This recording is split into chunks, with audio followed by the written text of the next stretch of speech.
Bueno, hola, boa tarde, ¿qué tal? Si os podéis ir sentando, vamos a ir comenzando.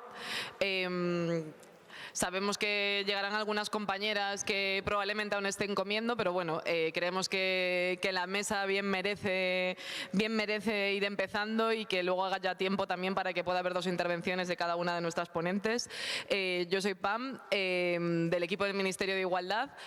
Para mí esta es una de las mesas más importantes porque creo que es una de las que encierra quizás el mayor conflicto que las feministas tenemos por delante, que es un nuevo campo de batalla en el que la verdad nos están dando unas buenas hostias, que me imagino que hablaremos de ello hoy en esta mesa que está aquí, en campos diferentes, pero con, digamos, una mirada transversal a todos ellos, que en primer lugar tiene que ver con que hay amenazas y viejas violencias que se expresan en nuevos ámbitos, pero también nuevas estrategias y formas de hacer feminismo y sobre todo de comunicarlo, que creo que es lo interesante de lo que queremos escuchar hoy aquí.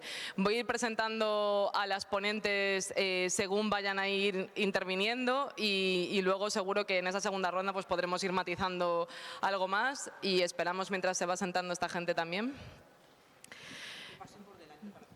Sí, también si queréis pasar hacia el otro lado no hay ningún problema.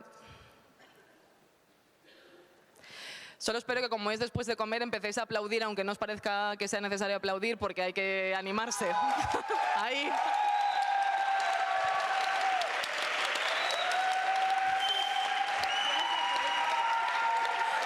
Ahora sí. Bienvenidas. Bien, pues bienvenidas a esta mesa de comunicación y feminismo digital. Gracias por estar aquí. Vamos a comenzar con la primera ponente, que es Spider Alex, socióloga, doctora en Economía Social e investigadora de las TIC para el Bien Público. Recientemente ha terminado una posición postdoctoral donde investigaba sobre la formulación de políticas en el campo de la inclusión digital. También trabaja en el impacto de la web social de la sociedad civil y su potencial para la autoorganización y la innovación social. Finalmente participa en el uso y desarrollo de herramientas de software libre para la transformación social y política y para conseguir la soberanía tecnológica de la sociedad civil, colectiva que investiga e interviene en el campo de las mujeres y las nuevas tecnologías. Lo que nos gustaría poder hablar con Spider Alex es cuáles son esas nuevas agendas que tienen los feminismos digitales y desde qué lugar las podemos expresar, tal y como estás haciendo tú, que desde luego es un trabajo que todas admiramos. Así que gracias y adelante. Vamos. Estoy la hostia de nerviosa, pero bueno, vamos a hacerlo juntas. Muchas gracias por estar aquí. Es un honor y un placer estar con todas estas compañeras para hablar de la alianza entre feminismo y tecnologías. Yo soy Spider Alex y soy parte de una colectiva con muchas compañeras que se llama Donestec. Y lo primero que queríamos comunicar es que las feministas y las tecnologías siempre hemos estado ahí, ¿no?, hilando esas redes. Y actualmente cada vez hay más mujeres, personas LGTBIQ, disidentes de género y feministas que están contribuyendo activamente a la construcción de Internet y creando y manteniendo los servicios, las tecnologías y las infraestructuras que necesitan, ¿no? Siempre hemos estado ahí como soñando, imaginando, desarrollando y construyendo las tecnologías que necesitábamos para circular los imaginarios radicales acerca de estos mundos posibles y deseables que estamos activamente construyendo. Por lo tanto, entre feministas y tecnologías de la relación, información y comunicación las usamos para muchas finalidades, ¿no? Compartir experiencias y recursos, explorar nuestras identidades, mantener relaciones, extender las bases, organizar campañas, documentar y denunciar discriminaciones y también crear imaginarios y narrativas sobre temáticas no visibilizadas o de común interés. Hemos siempre estado allí, por debajo y por los lados, compartiendo técnicas para la vida. Tecnologías ancestrales, tecnologías menores, tecnologías lentas y también tecnologías libres, tecnologías que no contaminan ni restan y que están ahí para fomentar la autonomía y la soberanía de las comunidades que las desarrollan. Hemos sido las mujeres y las feministas, las portadoras y las garantes de que estas técnicas para la vida se compartieran y evolucionaran, porque como nos recuerda Margarita Padilla, nadie inventa, construye o programa en solitario. sencillamente porque la complejidad de la tarea es tal que esto resultaría imposible, contrariamente a esa idea del mito del hombre solo en su garaje, ¿no? Los activismos feministas digitales ha habido varias olas, pero comparten algunos rasgos en común. Primero, luchan para un mayor empoderamiento y apropiación de las tecnologías en todas sus etapas y dimensiones. En segundo lugar, es una crítica al modelo hegemónico heteropatriarcal y una lucha para transformar las relaciones de género y de tecnologías para más justicia social. Y finalmente intentan cambiar el enfoque del paradigma tecnológico hacia el desarrollo de tecnologías que resulten justas, sostenibles, apropiadas, decoloniales, es decir, tecnologías que no generen más violencia y que de verdad fomenten la autonomía y la soberanía de sus usuarias. Porque cuando perdemos soberanía y autonomía sobre nuestros medios de comunicación y de información, sobre nuestros datos, sobre nuestros cuerpos discretizados y biometrizados, es todo el movimiento feminista que pierde su capacidad de actuar y transformar el mundo. Entonces, ¿a dónde estamos actualmente respecto a la construcción de una infraestructura feminista, ¿no?, que sostiene nuestras luchas? Y nosotras como feministas, ¿cómo sostenemos estos proyectos? ¿Cómo sostenemos lo que nos sostiene?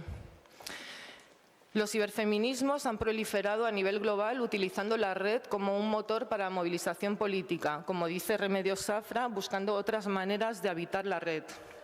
APC nos habla de una Internet feminista, que define como una Internet que permite empoderar más mujeres y personas queer para que puedan disfrutar de sus derechos, participar en el placer y en el juego y desmantelar el patriarcado.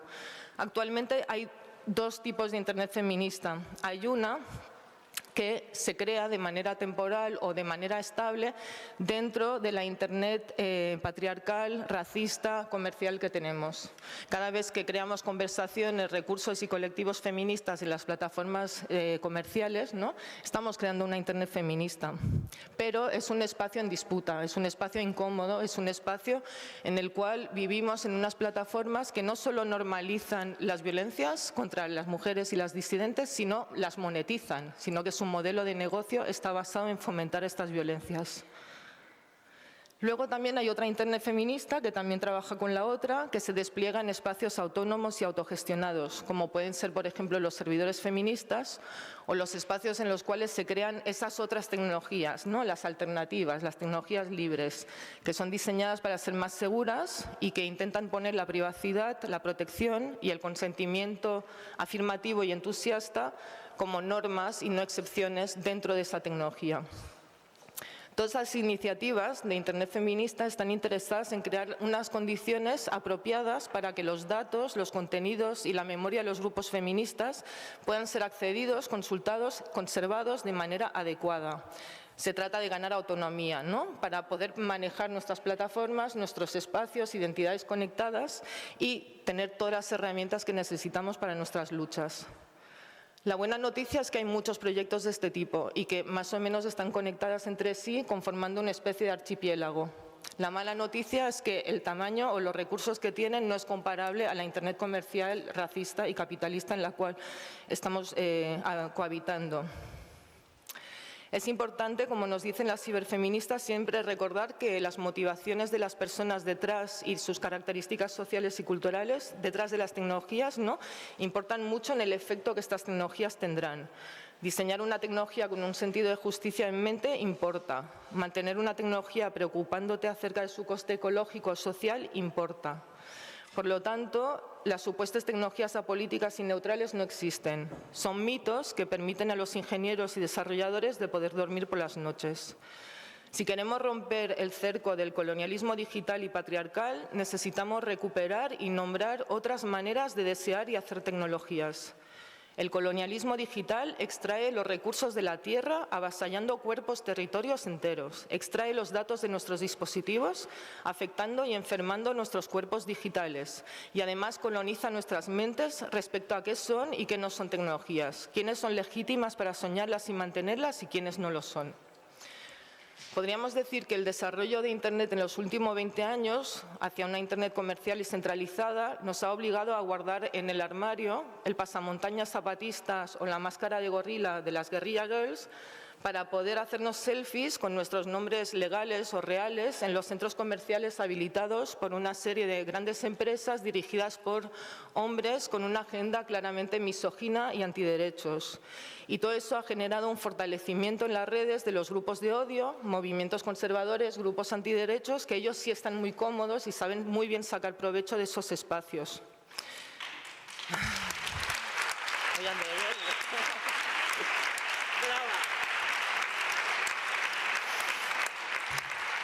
Por lo tanto, a día de hoy, muchos de los espacios conectados en los cuales vivimos están diseñados para facilitar o fomentar discursos y prácticas violentas. Las interfaces, algoritmos, inteligencias artificiales que no son ni inteligentes ni artificiales, condiciones de uso, políticas de privacidad, están diseñadas para facilitar la viralidad, la adicción, el sesgo, las burbujas, la polarización, la discriminación y, de nuevo, facilitar la monetización por plataformas y creadores de contenido de las violencias machistas digitales que nos afectan de manera desproporcionada a las personas en esta sala.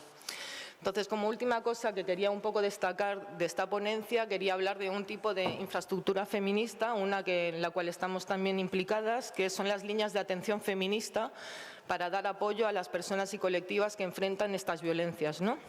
Nosotras en Donestec somos parte de una línea de atención que se llama FemBlock, que llevamos con Calala, Fondo de Mujeres, con la Universidad de Barcelona.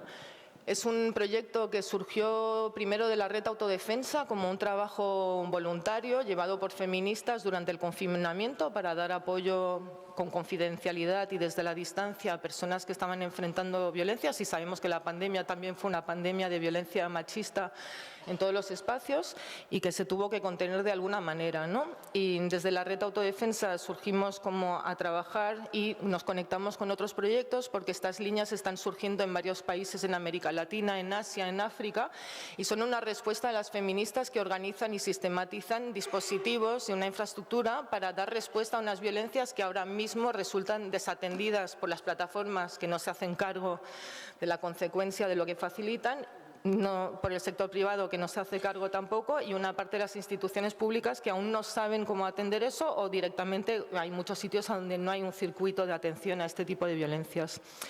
Por lo tanto, las feministas nos organizamos y generamos estas redes de sororidad para dar este apoyo, ¿no?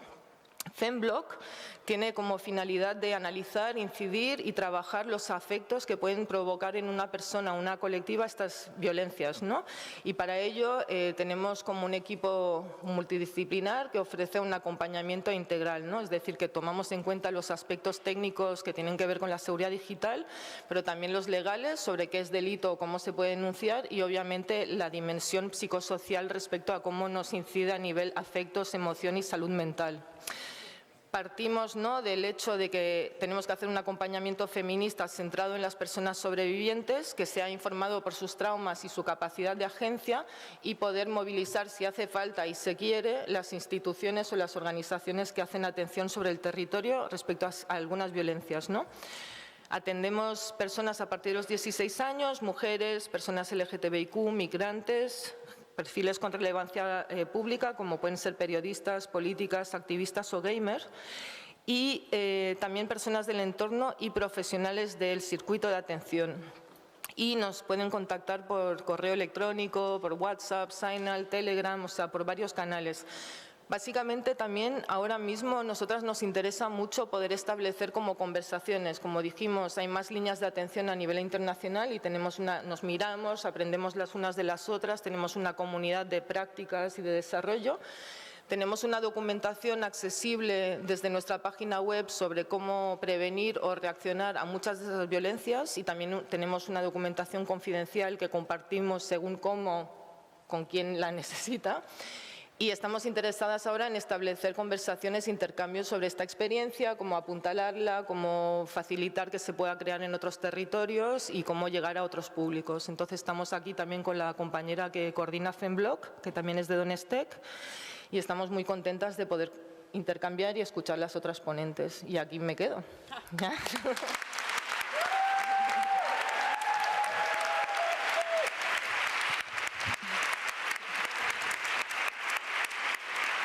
Pues muchas gracias, compañera. Continuamos con la mesa. Va a ser el turno ahora de Remedios Zafra, que es ensayista, investigadora en el Instituto de Filosofía del CSIC. Remedios es, además, también profesora de universidad e investigadora del Instituto de Filosofía del Consejo Superior de Investigaciones Científicas. Orienta su trabajo al estudio de la cultura contemporánea, el feminismo, la transformación del trabajo creativo y los estudios críticos sobre Internet. Su obra ha logrado importantes reconocimientos, como el Premio Internacional de Ensayo Jovellanos por el Bucle Invisible 2022, Premio Anagrama de Ensayo por el Entusiasmo, Precariedad y Trabajo Creativo en la Era Digital 2017, obra que también obtuvo el Premio Estado Crítico. Anteriormente, su obra ha sido reconocida por el Premio Meridiana de Cultura del Instituto Andaluz de la Mujer, Premio de las Letras El Público y Málaga de Ensayo por su libro Hadas, Premio de Comunicación de la Asociación de les Dones Periodistes de Cataluña de 2010. Sigo.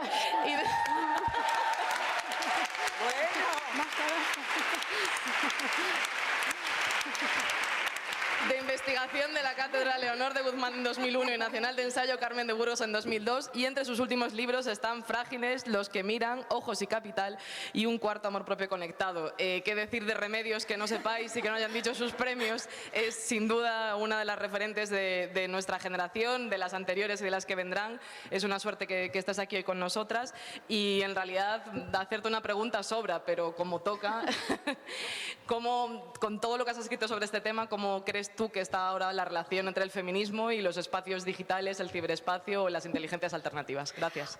Gracias. ¿No os podéis imaginar la emoción que para mí es todo esto? La emoción de estar aquí en esta mesa. Muchas sabéis que veo muy poco, pero algo veo y veo la diversidad. Y no os podéis imaginar la importancia que doy a la organización de este encuentro, a pesar de que tiene algo contradictorio para mí. Yo siempre reivindico el tiempo para pensar y el tiempo para profundizar. Y cuando supe que teníamos 10 minutos, eso fue como una puñalada en el corazón. Era imposible, me vais a buchear y que termine ya, porque a veces me cuesta mucho, pero por solidaridad voy a hacer todo lo posible para acotarlo. Pero sí que creo que es grandísimo lo que consigue este encuentro.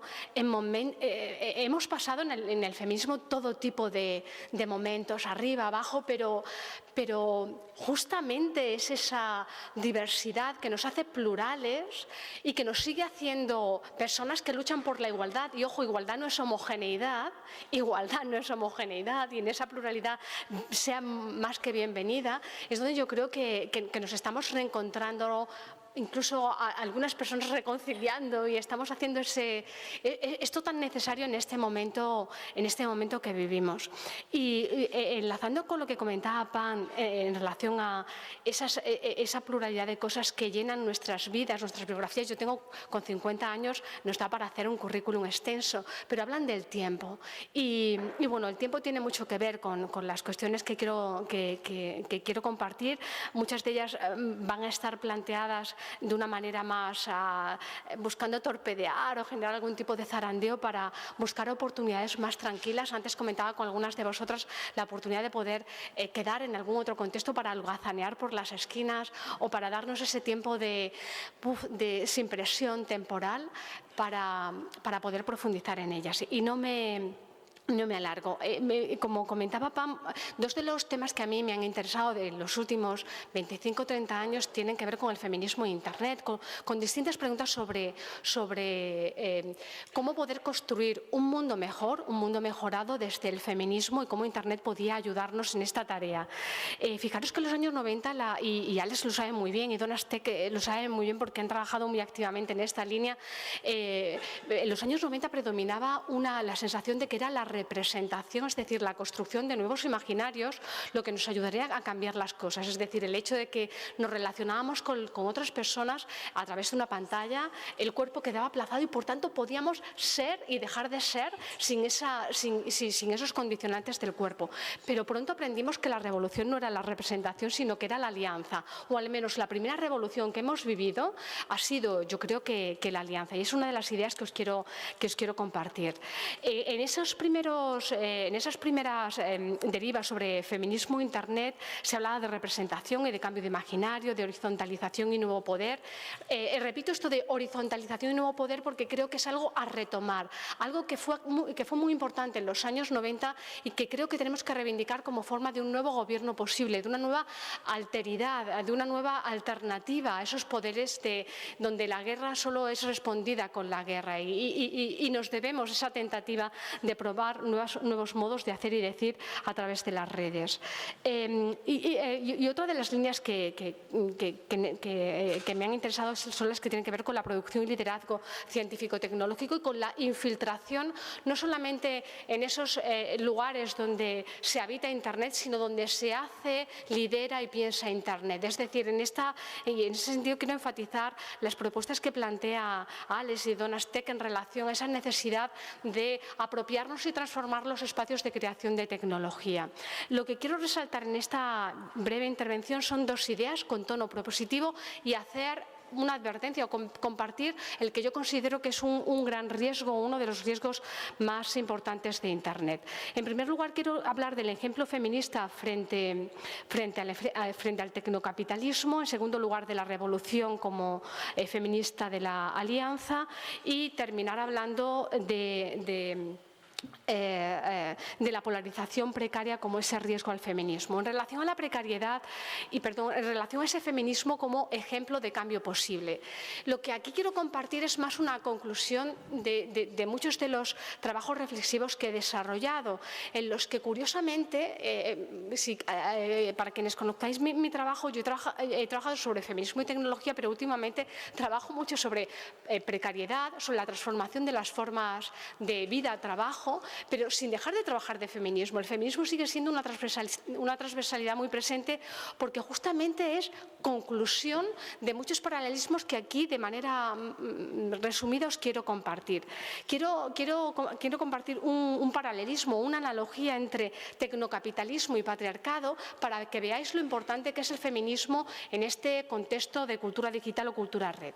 Fijaros, si pensamos que definimos el patriarcado como un sistema de poder que ha convertido a las mujeres en agentes mantenedoras de su propia opresión, y ojo que tiene tela, convertir a las mujeres en las mantenedoras de su propia opresión es sumamente similar a lo que hace el tecnocapitalismo con los trabajadores contemporáneos y con la clase trabajadora contemporánea, cuando habla de conceptos como autoexplotación, convertir a los trabajadores en agentes responsables de su propia explotación. Una primera similitud.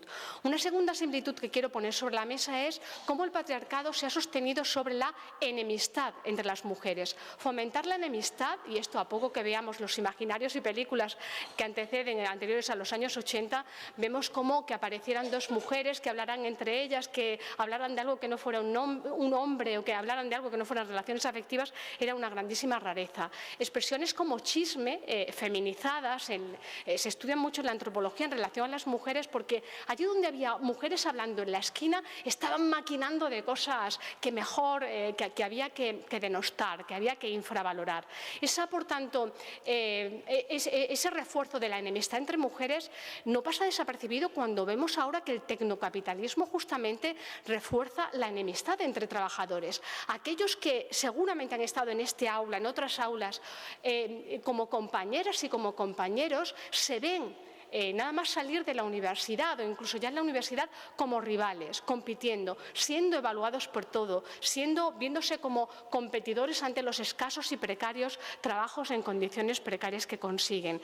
A esa enemistad se uniría igualmente el aislamiento en la esfera doméstica que también caracteriza el patriarcado en relación a empujar a las mujeres a ese reino del hogar donde se conforman los ángeles del hogar del que tanto nos han hablado muchas filósofas y teóricas en el siglo XX, tiene ahora también su equivalente en esa idealización del trabajador individualista, aislado frente a su pantalla pensada además para una persona que mira y teclea, para unos dedos que teclean, a diferencia de esas pantallas que cuando pensamos en el feminismo que programa, pensamos también en un feminismo colaborativo, en un feminismo que comparte varias pantallas, que es incluso una imagen muy diferente a la de ese aislamiento. Otro paralelismo tendría que ver con la legitimación del capital simbólico. El capital simbólico afectivo ha sido el que se ha legitimado en el patriarcado durante mucho tiempo, haciendo pasar por suficiente que las mujeres ya estaban pagadas con el amor que recibían, con los afectos que recibían de las familias y del contexto. Igual que ahora se legitima ese pago con capital simbólico cuando hablamos de los trabajadores en el tecnocapitalismo, un capital simbólico equiparado a la visibilidad. Y por último, la idea de normalizar la idea de que no tenemos tiempos. Ojo, y esto es esencial para el feminismo y para la transformación del mundo. Sin tiempo no hay cambio posible, sin tiempo no hay desvío posible que cambie la inercia, porque la tendencia de la cultura tecnocapitalista es una tendencia apoyada en la aceleración y el exceso que tiende a apoyarse en ideas preconcebidas, en ideas que ya estaban en nosotros y, por tanto, en ideas que favorecen modelos más conservadores. Esa idea de que el patriarcado también ha sentado de una vida sin tiempos de las mujeres, que pese a no tener en muchos casos trabajos, están con la cabeza siempre ocupada pensando qué tienen que hacer para la supervivencia de la familia y del contexto, para cuidar y mantener la vida, reitero, para cuidar y mantener la vida, es algo que también se reitera en las vidas trabajo que tristemente se están normalizando en el contexto tecnocapitalista. La segunda idea que os quiero compartir tiene que ver con bueno, en ese sentido os quería compartir cómo esa analogía feminismo, patriarcado, tecnocapitalismo tiene como respuesta, digamos, de alteridad y de diferencia el feminismo. El feminismo puede ser un ejemplo de diferencia y os pongo aquí o materializo de una manera más concreta ese ejemplo. El tecnocapitalismo se ha caracterizado también por normalizar la exhibición y publicación de lo íntimo. Hay unas fuerzas externas que vienen de las industrias digitales que normalizan compartir las vivencias cotidianas como algo propio de la cultura red y normalizar esa idea del yo producto, un yo convertido en producto también y convertido en engranaje de ese sistema capitalista. Y es muy curioso porque si observamos culturalmente esto es algo que rompe lo que ha pasado en otras culturas, donde lo que siempre se ha protegido ha tenido que ver con lo privado y con lo íntimo, y justamente lo que caracteriza la cultura contemporánea no es solo que no se protege, sino que se incentiva a exponerlo, a estar constantemente exponiendo y compartiendo los datos, es decir, donando como parte de esa maquinaria tecnocapitalista. Pero ojo, esa lectura que viene de esas fuerzas externas tiene una lectura de la que se ha apropiado el feminismo, una lectura propositiva, porque si bien lo privado hecho público, derivado de esas fuerzas externas, es una cuestión que criticamos en el feminismo, ¿qué pasa cuando lo íntimo, que ha sido opresivo, lo hacemos público por voluntad propia? Es decir, ¿qué pasa cuando es nuestra voluntad, cuando la fuerza es interna, no es externa, no es una industria que nos anime a publicar? ¿Qué pasa cuando Cristina, por ejemplo, habla en los distintos proyectos, redes con Cuéntalo, cuando hablamos del feminismo con Ni Una Menos, con Me Too? En todos estos movimientos feministas encontramos que un yo íntimo de pronto comparte algo que resulta opresivo y que se nos ha educado en esconder, y eso que es íntimo, opresivo, educado en esconderlo, es compartido con una igual, con una amiga, con una hermana, con una persona que de pronto se ve identificada y de pronto se genera eso tan mágico que es lo que nos une hoy aquí, y yo creo que es la base de la sororidad, esa hermandad que genera sororidad, que genera contagio, que genera y que hace que se convierta eso público.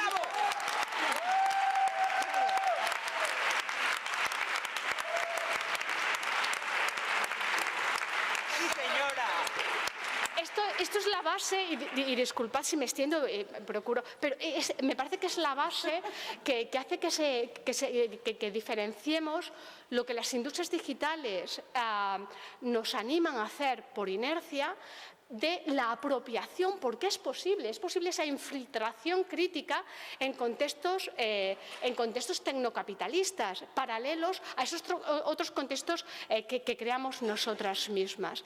Y en esa apropiación y en esa publicación de lo privado íntimo para hacerlo público, no solo se hace público político, y es en gran medida uno de los grandes puntos de inflexión que hemos conseguido en el feminismo y que tenemos que recordar para seguir manteniendo en los momentos de mayores vaivenes en el feminismo. Y quiero terminar esta idea que para mí es propositiva y es motor y corazón que convierte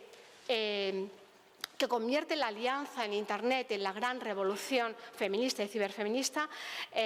Quiero terminarla compartiendo el que a mí me parece que es un gran riesgo de polarización derivado del tecnocapitalismo. El tecnocapitalismo incorpora el registro mercantil en todas las interacciones, contribuyendo a acentuar la polarización que limita la posibilidad de probar nuevas alternativas de poder más horizontales, empáticas, alentando de un lado el predominio de la fría pose en las redes feminizadas apoyadas en la imagen y de otro del ardiente exabrupto en redes masculinizadas apoyadas en el discurso, poniendo en riesgo las posiciones horizontales de negociación, solidaridad y empatía. A lo que me refiero con esta idea es a que no perdamos de vista a que paralelamente a estas distintas luchas y a estas distintas revoluciones que están teniendo lugar, hay una que se asienta en las redes sociales cada vez más inquietantes, que tiene que ver con esa polarización, con una polarización que tiene género. Porque si observamos redes como por ejemplo Instagram, muy feminizadas, muy estetizadas, donde el sujeto curiosamente se representa y queda bastante limitado en su poder de discurso, mientras las redes y los espacios que protagonizan los chicos y los hombres son redes no de representación, sino de presentación. Espacios de gamers, espacios de YouTube, espacios donde no importa la apariencia, no importa el humor, importa el discurso, importa el exabrupto. Y es muy curioso cómo frente a la reflexión pausada que podría, digamos, describir esa alternativa de poder horizontal, estas redes lo que están propiciando son justamente estos polos. La fría pose, la impostura, por un lado, algo que podemos ver especialmente en muchos contextos más jóvenes, y por otro lado el exabrupto, la violencia, el insulto, el castigo. Porque, ¿qué es lo que está pasando en estos contextos? Nos faltan los tránsitos, las transiciones, los intervalos. Esos intervalos que son con los que comenzaba al principio, esos intervalos que tienen que ver con lo que nos permite la cultura digital de pasar del deseo a la consecución con golpe de ratón, a golpe de botón. En esa necesidad de no dejarnos llevar por esas inercias y no dejarnos ser engranajes de la máquina, pese a que aquí estemos hablando más rápido de lo normal y tengamos poco tiempo, sí que os animaría a que podamos buscar en los distintos contextos que tenemos todas, podamos buscar esos otros tiempos para crear esos intervalos, para pensar esos otros mundos mejores posibles y esas otras alianzas posibles mejoradas a las que tenemos. Muchas gracias por... ¡Bravo!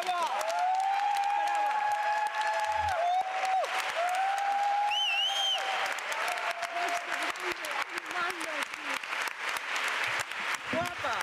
¡Qué interesante! Muchas gracias, Remedios, por el ejercicio de síntesis espectacular. Pero desde luego te seguiremos leyendo siempre porque sabemos que hay mucho más y más matices, pero ha sido bello todo lo que has dicho, que me parece que es especialmente difícil que sea bello hablar de una cosa también así. Así que gracias. La siguiente en intervenir va a ser Iranchu Varela.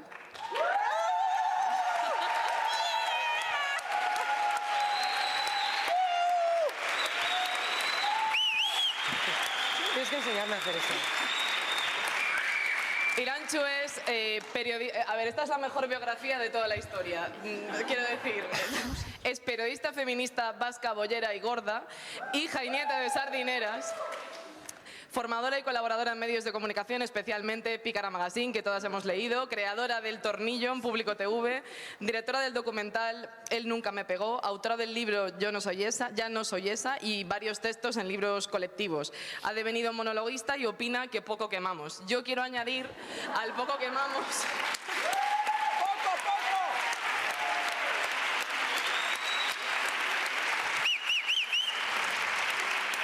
Yo quiero añadir 3 cosas. Esto es como cuando dices que no tienes un hijo favorito, pero o sea, me salto todo, me da igual. O sea, 1, es una agitadora, vivan las agitadoras como Irancho Varela. ¡Viva! ¿Quién es esa tía? Segundo, que menos se sabe, pero es una maravillosa escritora y el último texto que has escrito en el libro de Amor Gordo a mí me ha destrozado el puto corazón. Es increíble cómo escribes, Iranchu. Gracias. ¡Viva! Y por todo eso yo me declaro Iranchu, reina de mi corazón para siempre. Ya está, tienes la palabra sobre cómo hablar, de comunicar desde los márgenes o lo que a ti te dé la gana. Ojalá ser esa tía, de verdad. Bueno, a mí me habías planteado una pregunta. Sí, te la puedo leer literalmente. De hecho. O la digo yo, que era... Soy la peor moderadora del mundo. Feminista, boyera, gorda y vasca. ¿Cómo es comunicar desde tantos márgenes? Y claro, cuando he intentado, o sea, he hecho un esfuerzo, tengo notas aquí incluso, da fe de que estos... ¿Tiene notas? Tengo notas. Iba a responder a la pregunta y a veces me doy un poco de pena, digo, hija, de verdad, qué cuadro eres, ¿no? Es como, ¿cómo no me van a odiar si soy casi todo lo que odian? Pero en realidad, depende a quién le preguntes, no soy nada de eso.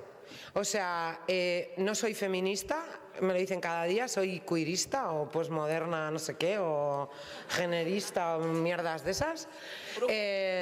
También, no soy boyera, soy una cunapenes. Ellas son las que han pensado en acunar penes, a mí, o sea, nunca se me hubiera ocurrido, ni siquiera cuando me pareciera una buena idea. Y tampoco, el otro día me dijeron que tampoco gorda, que me estoy apropiando de la lucha de las gordas. Y digo, o sea, gorda tampoco. O sea, peso 95 putos kilos, podré escribir sobre estar gorda, ¿no? O ser gorda, pero bueno. Entonces... Luego también pensaba que, bueno, por cierto, lo del capítulo de Amor Gordo, las 3 personas que lo leyeron antes de que se publicara me dijeron, jo, tía, ¿cómo te has expuesto? Y pensé, devuélveme el texto, tía, no quiero que lo lea la gente, pero ya es tarde. Sí, es un poco, me da un poco de cosa, pero bueno, es cuando escribes desde la carne, que yo no sé escribir desde otro sitio, pero... Y luego me he dado cuenta de que en realidad... Cuando eres capaz, y cuando me refiero a eres capaz, me refiero a que tienes la capacidad, pero también tienes la posibilidad de escribir o de expresarte desde un margen, en realidad te estás convirtiendo en una privilegiada. Porque, y esto ya lo decía Bell Hooks, que es una señora mucho más lista que yo, que normalmente las personas que hacen discursos emancipadores, pues no lo hacen nunca desde el margen del margen, porque necesitas un mínimo de condiciones materiales, de autoconciencia y de posibilidades reales, no solo materiales, sino que haya alguien que te escuche, alguien que le parezca una buena idea dejarte hablar o darte un espacio para poder expresar, ¿no? Entonces me parecía como que de alguna manera es una responsabilidad hablar desde ahí, ¿no? Y entonces luego también me daba como un poco el síndrome de la impostora, porque decía, con estas señoras que son tecnológicas de verdad, porque yo soy una purenial, o sea, yo soy una pureta con alma de millennial, entonces intento usar Instagram bien y Twitter, creo que entendí un poco esa diferencia además, o sea, en Instagram soy feliz y la gente me pone corazones, y en Twitter soy una persona enfadadísima y la gente me odia muchísimo y me jode mucho la vida y la salud mental, pero también me divierto un poco, ¿no? A veces hago, voy a poner una cosa, y hago y funciona, ¿no? Pero que de alguna manera, en esto soy una advenediza también, porque yo... Cuando estaba estudiando en la facultad, o probablemente en la cafetería de la Facultad de Periodismo de Leioa, era cuando Internet hacía... Y yo no era consciente de lo que significaba que hubiera un medio de comunicación con un alcance potencialmente global, luego que te vea quien quiera, y que no había intermediarios, porque yo estaba en la radio libre de no sé dónde de mi pueblo, en el periódico no sé cuantitos y en la revista tal que hacíamos, y siempre había un tío que no era más listo que tú normalmente, no me he encontrado muchos hombres más listos que yo en la vida, la verdad, que...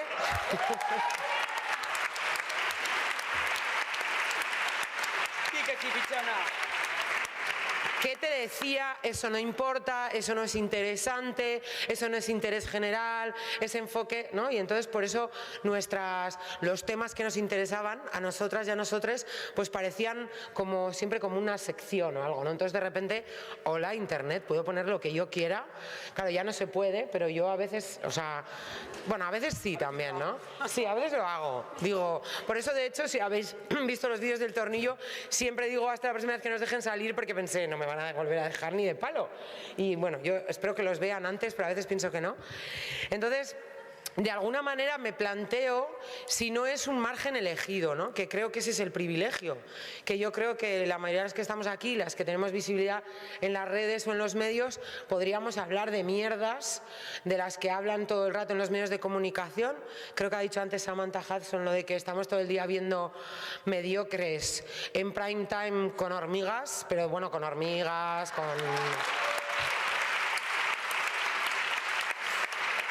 Estamos como rodeadas de gente mediocre, y no quiero ser elitista ni nada, sino me refiero a mediocre de gente que efectivamente no tiene nada que decir, ni lo dice de una manera especialmente interesante, y que están ocupando los espacios del prime time y los medios de comunicación y les dan columnas en El País, o bueno, ahora no estoy pensando en nadie, pero podía haber aprovechado esto para lanzar una puya. Entonces, que de alguna manera es un margen elegido, ¿no? Y a mí, por lo menos, y ahora sí que estoy hablando de mi experiencia, esto me hace como vivir mejor, seguramente no en las condiciones materiales, pero como que me hace sentir muy bien el ser capaz de aprovechar un espacio, soltar una burrada. Y me pasa, por ejemplo, el otro día cuando fui a La Sexta, le prometí a mi madre que no iba a gritar. Las que os reís es porque lo visteis. Pero digo, ¿qué coño? Pues es que ¿para qué voy a ir yo a las esta noche? Pues a gritarle al director del Mundo, ¿no? Que es un impresentable. Me parece mucho más interesante que explicar la ley del solo sí es sí, que había una persona abogada explicándolo mejor que yo. Entonces, como la idea de ser capaz de hacer pequeñas incursiones en el mainstream que son un poco guerrilla, ¿no? Pero bueno, que a veces midiendo y otras veces desde la inconsciencia, tú sabes que la mayoría de las veces eres una experiencia irrepetible porque significa que no te van a volver a llamar. Entonces, bueno, pues hay sitios que te vuelven a llamar porque han cambiado la dirección o porque no lo vieron o por algo, pero... De alguna manera, para mí, ese es un poco como el viaje interesante, ¿no? Cuando eres una persona que adquiere una cierta visibilidad. Además, seguro que Remedios ha escrito algo reflexivo sobre esto, pero a mí me parece un fenómeno muy extraño de esta sociedad que te puedas convertir en alguien del mainstream viniendo desde una cuenta de Twitter completamente marginal en la que dices lo que te sale del moño. A mí me hace mucha gracia que hay siempre teorías sobre quién me paga, porque creen que alguien me paga por escribir en Twitter, ¿no? Pues Soros, el lobby LGTB, no sé quién. Tengo una persona que me escribe mails cada semana que me pagan los Illuminati. Sería curioso, ¿no? No sé qué. Ideal.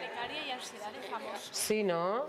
Entonces es como esta idea de que nadie se crea que lo haces porque te da la gana, ¿no? Y que de alguna manera ese porque te da la gana, tú has decidido, no ha sido una decisión individual, pero sí una decisión política, usarlo para la lucha más interesante, más transformadora, más revolucionaria y más divertida que ha habido sobre la faz de la tierra, que es el feminismo transinclusivo, que aparte de todo nos lo pasamos bien.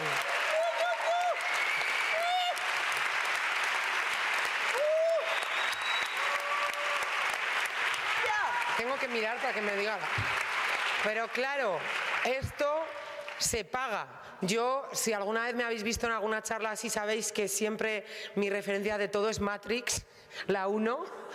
Y, o sea, que si no la habéis visto, es una referencia viejuna ya, pero mola un montón. Y me hace pensar como que en la escena del traidor, bueno, esto es un poco spoiler, pero si no la habéis visto ya no sé de qué vais, ¿no? Cuando el traidor le dice al policía, que él lo que quiere es despertarse y no acordarse de nada, ¿no? Y en mi cabeza, no me acuerdo si lo dicen en la versión original, pero en mi cabeza lo dicen porque la ignorancia es la felicidad, ¿no? Y entonces, claro, la mayoría de la gente que yo conozco, incluso la policía, por ejemplo, bueno, no conozco muchas, pero creen que si estuvieran en Matrix serían de la resistencia, cuando serían claramente una pastilla azul como una casa, ¿no?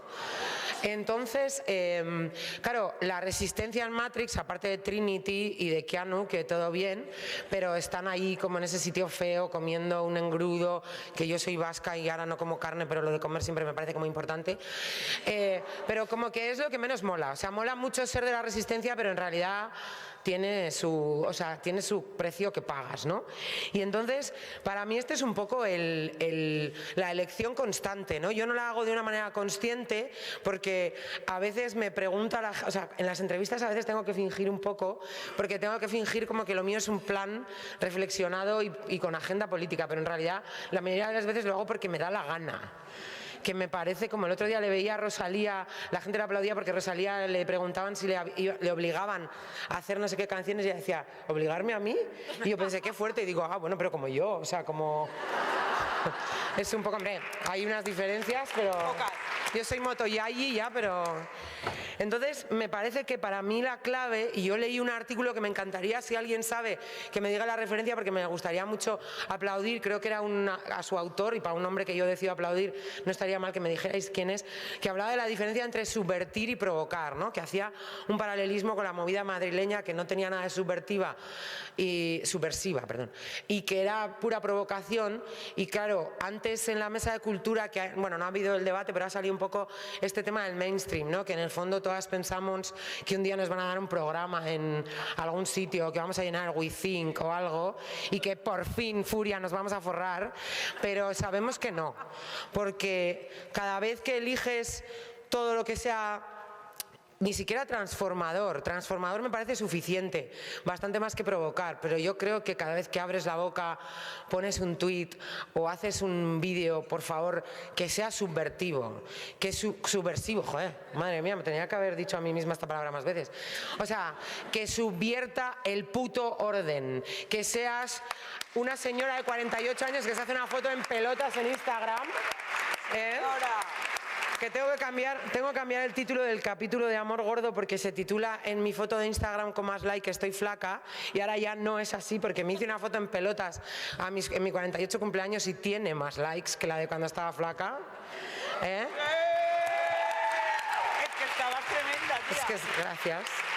Entonces, para mí eso es un poco la clave, ¿no? Que todo lo que hagas, que cada intervención que hagas y sobre todo cuanto más posibilidades tengas de tener un altavoz, que sea subversivo. Me parece más interesante ir a La Sexta a gritarle al director del Mundo que decir algo pedagógico que la gente que le interesa algo pedagógico no está viendo La Sexta Noche, ¿no? Y luego no hay como ahora para el debate, pero a mí me parece una pena que tenemos a veces las que nos dedicamos a la comunicación feminista, que es que se nos acusa muchas veces de capitalizar el feminismo, ¿no? De que estamos ganando dinero, entre comillas, no me gusta este gesto, pero a costa del feminismo y de lo LGTB, ¿no? Y es como... Bueno, ya, es que yo no soy una notaria, yo no soy una que le dicen lo que tiene que escribir y yo es que no podría hacer vídeos ni escribir sobre otra cosa. Podría hacerlo y seguramente capitalizaría mi trabajo mucho mejor, pero no me interesa una mierda, porque contra mi costumbre habitual voy a referenciar a un señor que seguramente me vais a decir que era violador o algo, pero bueno, yo qué sé. Pero me encanta el concepto de Gramsci de ser agentes del mal. O sea, seamos agentes del mal. Y en los medios de comunicación y en las redes sociales se puede ser muy agente del mal porque podemos, aunque sea un rato, aunque sea unos minutos, tomar los medios de producción del relato. Y si tú eres periodista, sabes que quien cuenta el relato transforma y subvierte la realidad. Así que este es mi plan.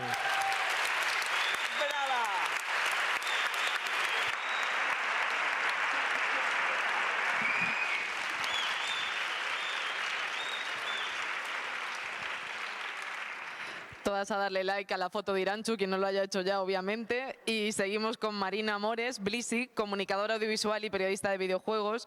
Marina es graduada en Comunicación Audiovisual por la UPF y máster en Teoría Política Documental Creativo por la Universidad Autónoma de Barcelona. Actualmente residiendo en Barcelona. Ha trabajado en medios como Eurogamer, Playground y varias empresas del sector videojuego como Uplay Online, Melbot Studios y Barsping Studios. Marina es periodista de videojuegos para diversos medios de comunicación y actualmente redacta noticias de videojuegos para Mundo Deportivo. Es autora de varios documentales, está especializada en videojuegos y género. Es también la organizadora principal de Gaming Ladies, un evento dedicado a la industria del videojuego y exclusivo de mujeres, y coordinadora y coautora de Protesto, el primer conjunto de ensayos en castellano que trata el videojuego desde una perspectiva de género. Es directora de Nerfeadas, serie documental sobre el machismo en videojuegos, y coautora del libro de ensayo y experimento social junto a Daniel Muriel, Un mes en Tinder siendo mujer gamer. A mí lo que más me gusta de que esté ella aquí es que es la demostración de que la mayor parte de nosotras somos ancianas y ya no entendemos nada de lo que está pasando. Entonces, las preguntas son ancianas también, o sea que tú también cuenta lo que quieras, porque las hemos pensado nosotras.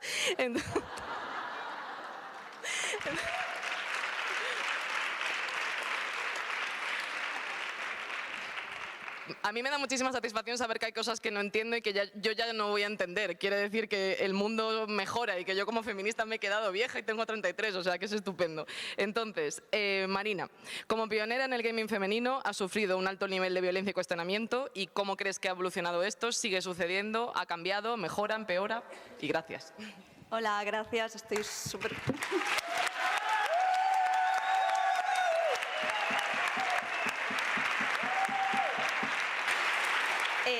Estoy súper emocionada de estar aquí y tengo que decir que me siento súper arropada porque acostumbrada a habituar los eventos de videojuegos, esto se siente como realmente súper arropada por tantísimas mujeres que me están dando un montón de cariño, y de verdad no estoy acostumbrada porque vengo de un sector bastante masculinizado, poco diverso, con muchos problemas de diversidad, pero también estoy aquí precisamente porque quiero cambiar esto, ¿no?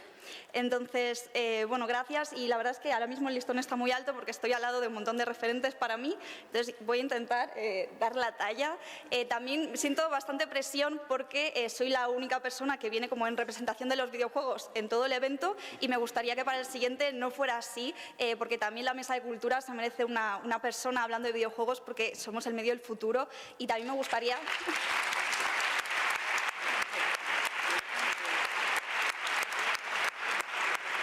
Me gustaría que saliera gente de aquí interesándose más por el videojuego, no solo como medio cultural y como medio de entretenimiento, sino también de forma académica y también como consumo, ¿no? Entonces, bueno, respondiendo directamente a la pregunta, lo cierto es que el acoso en la comunidad del videojuego, sobre todo para las mujeres que molestamos, porque al final el feminismo, si no molesta, no es feminismo, y eso les molesta mucho, evidentemente, cuando lo dices, es bastante hardcore. Y en cierta medida nos sentimos, las pocas mujeres que estamos en videojuegos y comunicación y feminismo, nos sentimos bastante aisladas, porque sí que es cierto que cuando yo voy a eventos de feminismo es como que prácticamente ninguna mujer conoce lo que está sucediendo en el mundo del videojuego, cuando normalmente las que estamos en el videojuego solemos saber un poco qué está pasando pues, en el cine, con las compas de comunicación o con otros sectores como, pues, por ejemplo, la música, ¿no? Incluso la tecnología.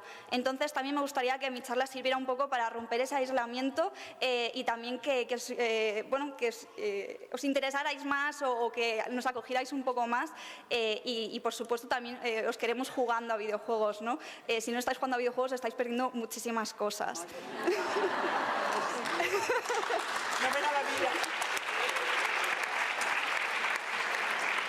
Entonces, bueno, personalmente yo, por dar algún tipo de dato, llevo 4 años sin dar entrevistas. No porque no me pidan entrevistas, me piden bastantes, pero llegó un punto en el que el acoso era tan horrible que psicológicamente no podía seguir dando entrevistas. Llegó un punto en que vi que no me aportaba nada. Espero que esto cambie próximamente, pero psicológicamente realmente me ha venido muy bien no tener este altavoz extra. También esto es una mesa de comunicación y también quería apelar que si en cierta medida he dejado de dar entrevistas es porque me he encontrado con falta de sensibilidad por parte de los periodistas cuando en cierta medida me han podido utilizar para el clickbait o para artículos, o sea, para titulares sensacionalistas, porque ya sabemos que vengo de un medio que está bastante demonizado públicamente, y también yo lo que quiero es cambiar eso, pero lo que estamos haciendo las feministas es cambiarlo desde una crítica feminista. Conocemos el medio y precisamente porque lo conocemos lo estamos criticando porque lo queremos mejorar, no porque lo queremos destruir, como la prensa generalista ha intentado también usarnos, ¿no? O también me ha faltado falta de protección por parte de los medios y por parte de los periodistas y por parte también de los community managers de esos medios, y también vengo aquí a pedir un periodismo más sensible, más humano, sobre todo con las mujeres que estamos, con las activistas, que estamos siendo altavoz y sobre todo en un medio tan hostil para las mujeres.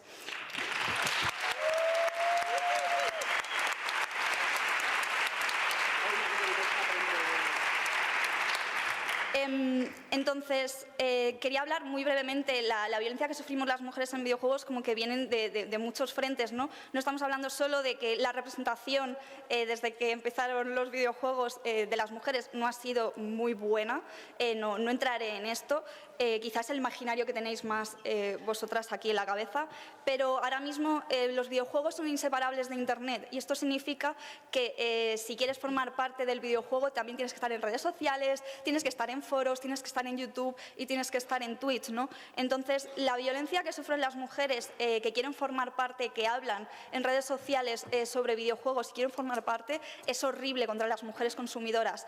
Pero es que también hay una violencia horrible contra las mujeres que simplemente juegan online en esa comunidad. La comunidad gamer es muy hostil contra las mujeres que simplemente quieren disfrutar de ese medio. Y eso ha hecho que, o sea, esa hostilidad está haciendo que las que están ahí muchas veces dejen de consumir videojuegos porque realmente es muy hostil. Y por último también tenemos un gran rechazo y una gran hostilidad dentro del mundo del desarrollo. Las personas que están haciendo videojuegos, ahora mismo, como he dicho, tenemos un problema de diversidad enorme. Para que os hagáis una idea, más o menos en 2023 estamos hablando de que un 20% de las personas que están involucradas en hacer videojuegos son mujeres. Un 20%. Pero es que si, por ejemplo, bajamos a cifras como la programación o el audio, estamos hablando de que solo un 5% de las personas que programan son mujeres. Un campo que os recuerdo que la madre de la programación fue una mujer y que durante mucho tiempo fue una tarea feminizada. Por supuesto, en cuanto empezó a ganar prestigio fue cuando se masculinizó y bueno, eso es otra larga historia que de hecho Remedios Zafra, os recomiendo mucho su libro, habla sobre todo de Ada Lovelace y de la masculinización de un medio que ahora mismo se entiende como masculino, pero nació realmente de las mujeres, ¿no? Entonces, estamos como las mujeres que estamos en videojuegos, además como de este aislamiento con respecto al resto de entretenimientos y de cultura, estamos como enfrentándonos a diferentes frentes que os he explicado, ¿no? La comunidad gamer, también la comunidad del desarrollo, ¿no? Pero sobre todo la comunidad gamer, acostumbran a las que somos feministas en videojuegos o las que hacemos crítica cultural feminista, nos acusan de que odiamos los videojuegos, ¿no? Es como su forma de defenderse. Pero aquí vengo a reivindicar que precisamente con todas estas hostilidades, con todos estos frentes, o sea, nos rechazan como creadoras, como desarrolladoras, nos rechazan como jugadoras, nos rechazan dentro de la representación del videojuego, aún así estamos aquí porque precisamente, o sea, nadie más que nosotras ama este medio. O sea, después de todos los frentes seguimos aquí y además la crítica que hacemos es porque precisamente amamos tanto este medio que queremos que sea un medio mejor, más diverso y que realmente rompa todas estas barreras que hasta ahora al final estaba siendo un medio creado por y para hombres blancos heterosexuales, ¿no? Entonces queremos un medio diferente que todos y todas queramos disfrutar y queremos nuevas historias y queremos sentirnos también representadas, ¿no? Entonces también venía en relación con el tema del aislamiento, estoy segura de que prácticamente aquí nadie conoce el Gamergate, así que muy brevemente solo quería apuntar que precisamente también es muy importante que conozcáis lo que está pasando en el mundo del videojuego porque hace casi 10 años el Gamergate es muy difícil de resumir, ¿no? Pero fue un movimiento coordinado misógino que tuvimos dentro de la comunidad del videojuego, donde la comunidad gamer, pero especialmente pues los hombres pues, que no querían el progreso, por decirlo de alguna manera, utilizaron la misoginia y la excusa de proteger la integridad del periodismo de videojuegos para realizar un ataque coordinado a través de los foros, sobre todo de 4chan, de 8chan, de Reddit, para atacar a las mujeres que estaban pidiendo un cambio, que querían cambiar el videojuego, ¿no? ¿Y por qué os estoy explicando esto y por qué es tan importante? Porque sin el Gamergate no estaríamos ahora mismo entendiendo el ascenso de la alt-right. La alt-right, la derecha alternativa, se estableció precisamente en ese Gamergate, ¿no? Y si precisamente no hemos aprendido nada del Gamergate es porque luego hemos tenido a Trump en el gobierno y hemos tenido un asalto al Capitolio y el ascenso de la extrema derecha que nos está comiendo, ¿no? Entonces, de verdad que es muy importante echarle el ojo a qué está pasando en la comunidad del videojuego y os animo, si os interesa todo este tema, a investigar sobre el tema del Gamergate. Y otra prueba de que no aprendimos nada del Gamergate, sobre todo en España, porque hubo también mucha falta de información y la prensa especialista en videojuegos no hizo su trabajo, tampoco había crítica feminista, ¿no? Es porque seguramente os sonará el tema del Gaming Ladies. Junto a unas compañeras, hace bastantes años intentamos realizar un evento exclusivo para mujeres interesadas y profesionales del videojuego, y lo que pensábamos que simplemente iba a ser una reunión que creíamos, un espacio no mixto que necesitábamos porque estábamos enfrentando mucha hostilidad y de hecho había mujeres que no querían eventos de videojuegos porque realmente no se sentían seguras. Queríamos crear un espacio puntual para nosotras. Y cuando por fin conseguí convencer a un estudio para que nos dejara un espacio, al anunciarlo públicamente, el foro que todo el mundo conoce, no precisamente de gente amable, se organizó aprendiendo y tomando de modelo lo que había pasado en el Gamergate, se organizaron para boicotear y destrozar el evento. Tal fue la magnitud de las amenazas y de la organización que se estaba produciendo. Recalco además, o me gusta resaltar, la transfobia que sufrimos con los comentarios de tíos que amenazaban diciendo que iban a ponerse una peluca o un vestido para entrar y reventar el evento por dentro. Tal fue la magnitud de las amenazas que el espacio que se nos había cedido dijo que cancelaba, que tenía que cancelar el evento porque no podía asegurar ni nuestra seguridad ni la del espacio que se nos ofrecía. Lo único bueno de todo esto es que al hacerlo público la gente como que se volcó mucho, se hizo bastante viral y conseguimos un espacio finalmente donde juntamos a casi 300 mujeres interesadas en videojuegos, 4 compañeras, demostrando que realmente había interés y que queríamos y necesitábamos ese espacio, ¿no? Y aunque eso es una victoria y es uno de los mejores días de mi vida y todas las mujeres de verdad, o sea, fue un día precioso, también me gusta decir que imaginaos el ego masculino, que una de las principales quejas que tenían ellos es que no podían consentir que las mujeres nos juntáramos, uno, para hablar de lo que queríamos y dos, se quejaban o sus suposiciones, o sea, imagínate el ego de estos señores, que es que íbamos a utilizar ese espacio no mixto para hablar mal de ellos. Imaginaos el ego de estos señores que se piensan que nosotras nos reunimos precisamente para hablar de nuestras cosas y ellos se creen tan importantes que de verdad había un montón de señores convencidos que este evento lo hacíamos solo para hablar mal de ellos. El ego masculino es una cosa. Insondable.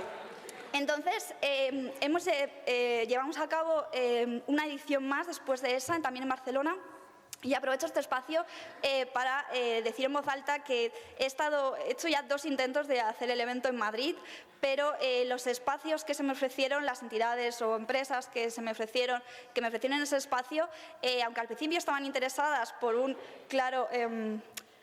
clara limpieza de imagen para ellos, o sea, utilizar nuestra marca como Somos Diversos, estamos apoyando a este grupo de mujeres que juegan a videojuegos y que quieren hablar de videojuegos. Finalmente me tuve que rechazar, o más bien ellos nos rechazaron a nosotras porque nos estaban intentando convencer para que hiciéramos el evento mixto. O sea, después de organizarlo todo... No, esto es verdad, Ha habido 2 intentos de Gaming Ladies en Madrid y nos tuvimos que echar para atrás con prácticamente todo organizado, porque una vez todo organizado, las empresas no querían mojarse y correr, entre comillas, los riesgos, según ellos, de alojar un evento no mixto en sus espacios, ¿no? Entonces, bueno, decir que estamos muy interesadas en traer Gaming Ladies a Barcelona y que si alguien o alguna entidad o algún espacio nos quiere dar pues, la oportunidad de colaborar, pues estaríamos encantadas de traer Gaming Ladies a Madrid.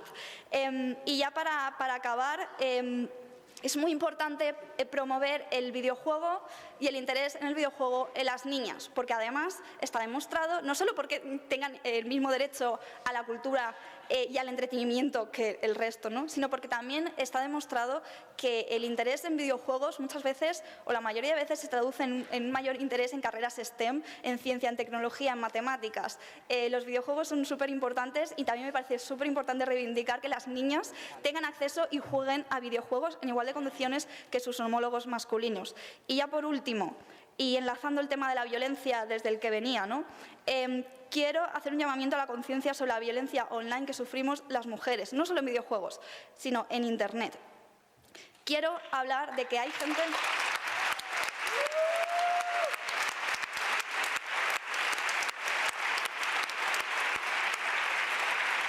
Quiero hablar que hay gente, sobre todo señores, por llamarlos de alguna manera, que no... Porque lo son señores. Estaban hablando mis compañeras, ¿no? Del tema de que se nos acusa de vivir del feminismo. No, los que están monetizando son los antifeministas. Los antifeministas son los que están generando dinero.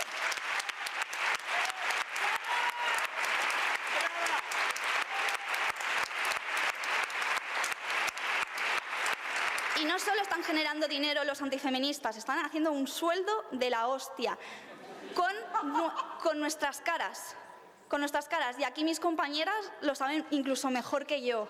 Nuestras caras están cada día en sus vídeos, en sus directos. Gente que tiene una audiencia enorme y son esponjas. Entonces me gustaría hacer un llamamiento de que me gustaría que antes de que una de nosotras salga, que nos han apalizado en la calle, porque de verdad todos estos críos conocen nuestra cara y están generando ejércitos de gente que nos considera sus enemigos, antes de que pase esto me gustaría que se tomaran medidas. Entonces quiero aquí llamar a tema de ley feminista, que por favor empiece a contemplar todo el tema de la violencia online y también tengamos conocimiento sobre qué derechos y qué podemos y qué no podemos hacer. Por supuesto, conciencia social. Estoy cansada de hablar de acoso online y que la gente me diga que eso no es importante o que eso no es en la vida real o que le reste importancia. Estamos cansadas. Es un asunto súper urgente. Y por último, regulación de las plataformas. No puede ser que las plataformas sean una vía, no solo un altavoz, sino una vía libre de odio y que encima, o sea, a nuestra costa y a nuestra salud, y encima les permite tener un sueldo a raíz de esto. Así que mi última frase va a ser que te jodan Elon Musk.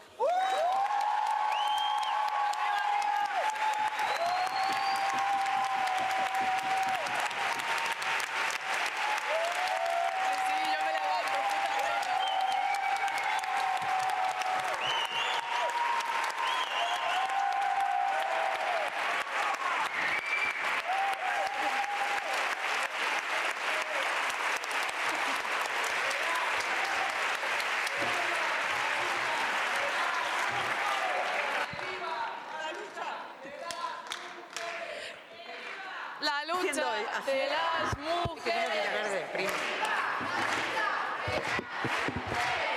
Bueno, yo creo que ahora ya hay el ambiente que merecíamos. Voy a hacer una propuesta que sé que después nos vamos a arrepentir en términos administrativos por lo complicado que es, pero yo creo que el Ministerio de Igualdad sí puede ser el espacio que acoja un evento de mujeres como ese.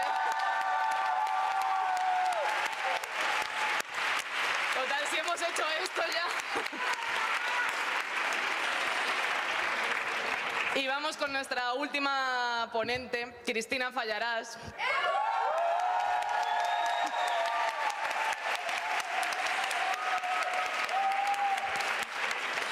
Cristina es escritora, periodista, impulsora del movimiento Cuéntalo. Es una escritora y periodista española conocida por su defensa de los derechos de la mujer y su activismo a favor de la memoria histórica en España. Es la primera mujer ganadora del premio Dashiell Hammett de novela negra con su libro Las niñas perdidas. El 26 de abril del 2018 lanzó el hashtag Cuéntalo, fenómeno internacional, donde millones de mujeres han relatado las agresiones sexuales que hemos sufrido. Ha trabajado en numerosos medios de comunicación durante sus más de 30 años de profesión, desarrollando actividades que abarcan desde reportera, guionista y directora en la cadena SER, El Mundo, Onda Cero, La Vanguardia, El Periódico de Cataluña, Radio Nacional, A3 Media, Mediaset, Grupo Planeta, TV3, Telemadrid, ETV. Y sigo sin llegar a fin de mes, compañeras. Hay que joderse. En este momento ejerce de analista política en cadenas de televisión, Telecinco, 4, Telemadrid, TV3, El Diario Público. Imparte conferencias en universidades e instituciones españolas e internacionales. En el 2020 le dimos un premio en el Ministerio por el trabajo que había hecho en Cuéntalo. Y yo quiero decir, y yo también tengo metáforas viejunas, es un horror, no sé en qué me estoy convirtiendo, pero igual no es tan viejuna. Pero no sé quién ha visto El Señor de los Anillos y las dos torres. Yo tengo la sensación desde hace unos meses / años que vivimos permanentemente en el abismo de Helm. Es como, sí, nos vamos a morir, ya va a pasar. Cada artículo que escribe Cristina, en función de la gravedad de la semana, se parece al momento en el que aparecen los elfos o aparece Gandalf al amanecer del 5.º día por el este. Guapa. Entonces, de verdad, Cristina, quiero darte las gracias en nombre de todo el equipo porque sé que no es fácil apoyar al Ministerio de Igualdad. Sé que no es fácil apoyar al feminismo y sé que no es fácil hacerlo en las tertulias con los hooligans del antifeminismo que se sientan en esas mesas, que efectivamente monetizan su odio a las mujeres. Así que gracias, gracias, porque de verdad creo que lo que estás haciendo tú no lo está haciendo ni una sola periodista más en este país. Gracias.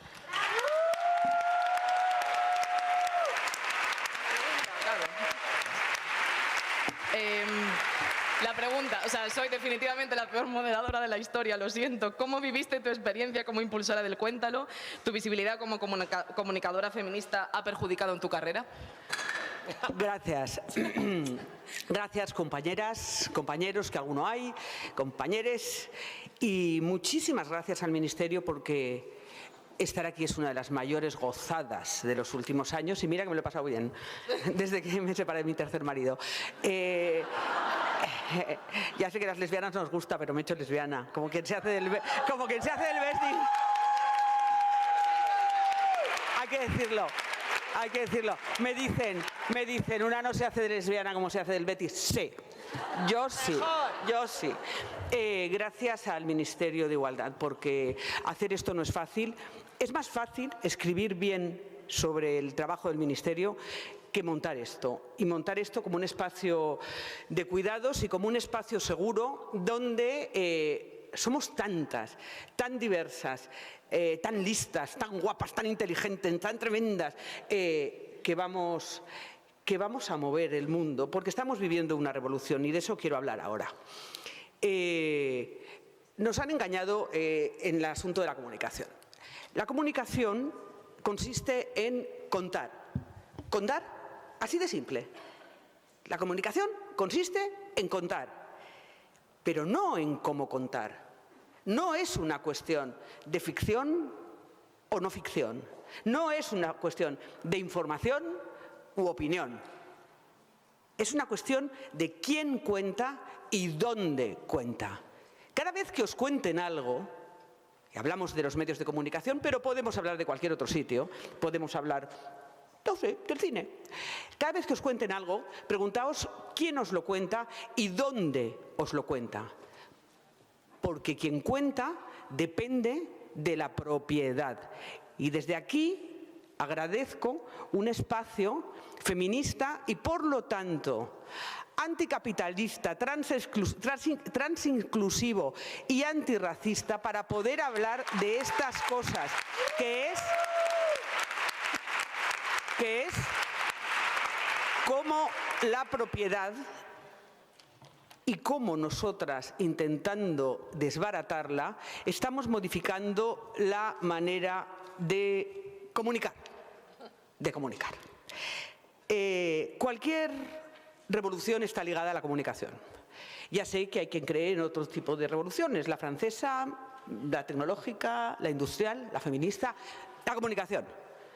La primera fueron los petroglifos, la segunda el nacimiento de la escritura, la tercera la imprenta y la cuarta la estamos viviendo ahora. Y somos nosotras las protagonistas.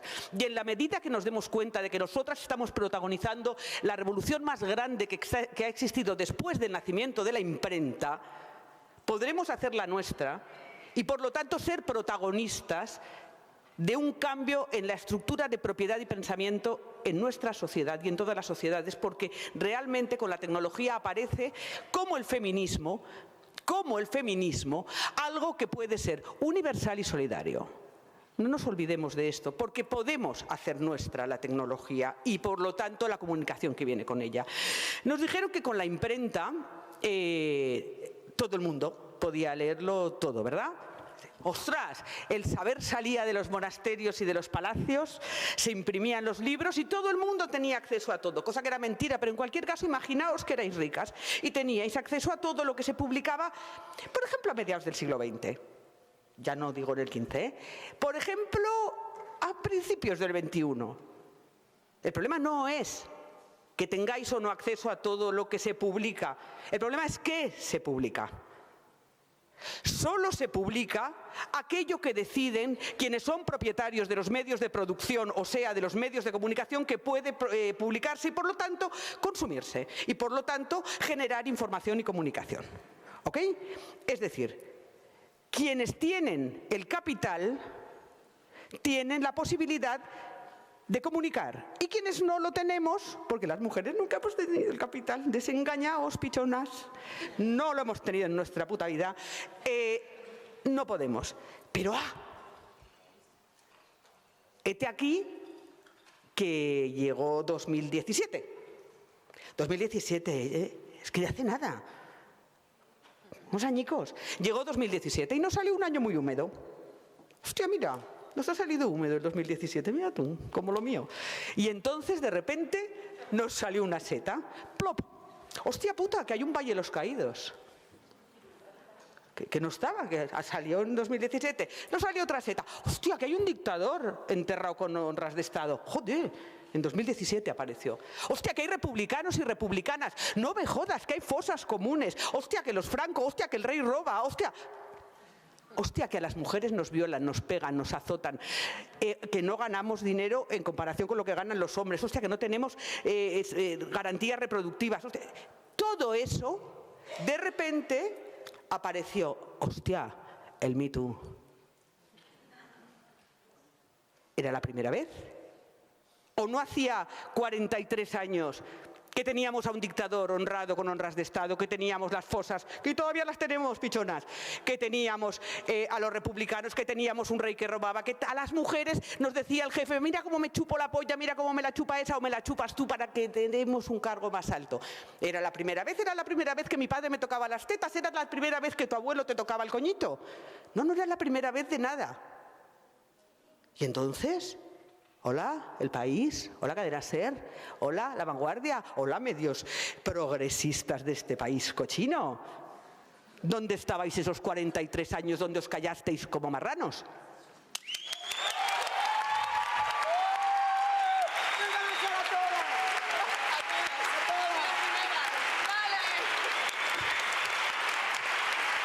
¿Dónde estaban? ¿Qué pasa en 2017? En 2017 se popularizan las redes sociales y esto es fundamental para la historia de la revolución que estamos protagonizando y que supera la revolución de la imprenta, porque aquí no mandan quienes tienen la propiedad, no mandan quienes tienen el capital, o por lo menos podemos hacer que no manden ellos. Hombres blancos, heterosexuales y ricos. Vale, ¿qué pasa? De repente aparece un medio de comunicación de masas, no me vale un fanzine, no me vale una radio libre, eso ya lo teníamos. A propósito, Zafra, yo no es que estudiara con un internet que hacía... Cuando yo estudié periodismo no había ordenadores. No es que no hubiera internet, fijaos lo que yo soy. No había ordenadores, así que me perdonaréis la brecha digital que yo tengo. Total. Que aparece un medio de comunicación de masas. Medios de comunicación de masas son los periódicos, las radios, la televisión, las revistas, el cine, la industria editorial. Hola, ¿qué tal, Santillana? también SM, un saludico desde aquí y la educación católica que les habéis dado a nuestros hijos y a nuestras hijas y a nuestros hijes. Bien, me van a echar de todas partes, ¿verdad? No, a todas. Vale, aparece un medio de comunicación de masas que no requiere inversión de capital. Al no requerir inversión de capital, aquellos colectivos que no habíamos tenido acceso al relato, es decir, que no habíamos tenido acceso a la comunicación, porque no se nos había permitido. Porque yo insisto, mira, yo recuerdo un momentito en un periódico español, donde por primera vez yo conseguí que una mujer maltratada, violentada y cuya hija, le habían quitado la hija, además porque había denunciado, bien, que quisiera poner su nombre. Era una cosa rarísima, estoy hablando de los años de final de los 90 del siglo pasado. Y me dijo, no, me llamo Remedios Zafra, perdóname. Y yo llegué al periódico, hostia, exultante, porque por fin podía ponerle un nombre a eso que estaba pasando. Y el director, digo, da la cara, pone el nombre. Y el director me dijo, no, hija, no, pon María y entre paréntesis, nombre ficticio. No me jodas, tío, que es que está poniendo el nombre que es que quiere. Si quieres, firma un documento, pones María y entre paréntesis, nombre ficticio. Porque desde el momento que María era un nombre ficticio no generaba mecanismos de identificación. Esa es la base. Esa es la base. La base es la diferencia entre abstracción y relato. ¿Ok? Abstracción es la transición. La transición. ¿Por qué una vicepresidenta como Carmen Calvo, que pasa por ser socialista, de repente un día tiene las santas tetas de salir y decir, en la transición no hubo muertos? Los asesinatos por parte de las fuerzas de seguridad del Estado se cuentan por centenares. ¿Qué pasa? Que se lo podía permitir porque la construcción de todos esos medios, ¿queréis que lo repita? Que he dicho antes, hola Grupo Prisa, hola Grupo Godó, hola Vocento, hola su puta madre, vale, todos estos grupos de comunicación evitaron el relato personal. Porque si esos grupos de comunicación, en lugar de usar la abstracción de la transición, hubieran dicho Manolo Pérez Pereda, torturado en la comisaría de Juanita, torturada en la está asesinado en Vitoria, asesinada en Cádiz. Si hubieran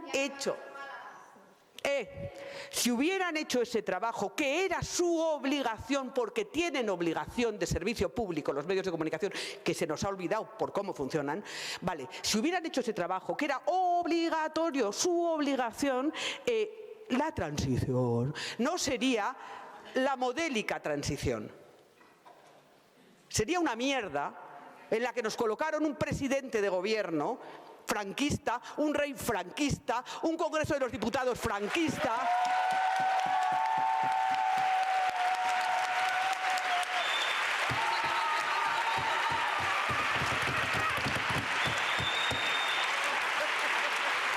¿Por qué lo hicieron? Lo hicieron porque se permitieron el santo lujo por el forro de su escroto de usar la abstracción. Vale. La transición, la violencia machista, la violencia machista, la violencia de género, peor, la violencia de género. Vale, ¿qué hay ahí? En tanto en cuanto, mira, yo recuerdo un día en La Vanguardia, y esto lo cuento mucho porque es que es muy ilustrativo. Yo estaba de subdirectora en un periódico, da igual cuál, uno del Grupo Planeta. Me echaron embarazada de 9 meses, jódete. Y no pude llevarlos a juicio porque el sindicato correspondiente me dijo que no merecía la pena apoyarme porque tenía un cargo directivo. Vale, de repente cojo las páginas de La Vanguardia, en la primera página de La Vanguardia, en la primera plana, abajo, sube la prima de riesgo. Yo, que era subdirectora, disimulé como disimulaba con las cosas de deportes y las de economía. Pues debe ser difícil.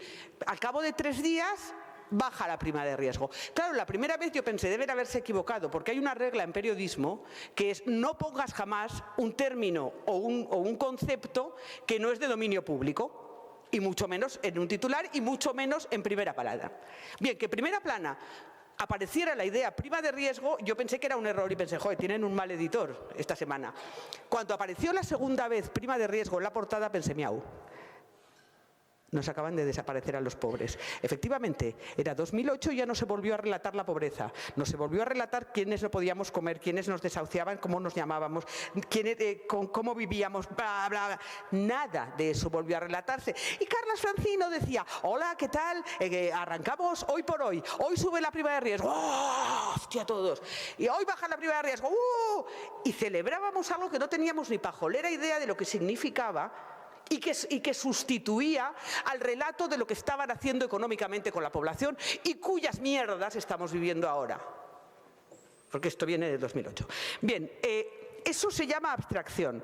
¿Qué pasa cuando el feminismo, cuando las mujeres y todos los colectivos, LGTBI, republicanos, los torturados, las torturadas, republicanas, todas y todes, vemos que hay un medio de comunicación de masas que no requiere inversión de capital?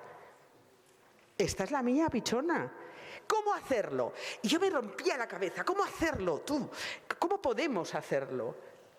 Porque nos servía al principio para convocar una manifestación, para pedir firmas para que quitaran las medallas de Billy el Niño.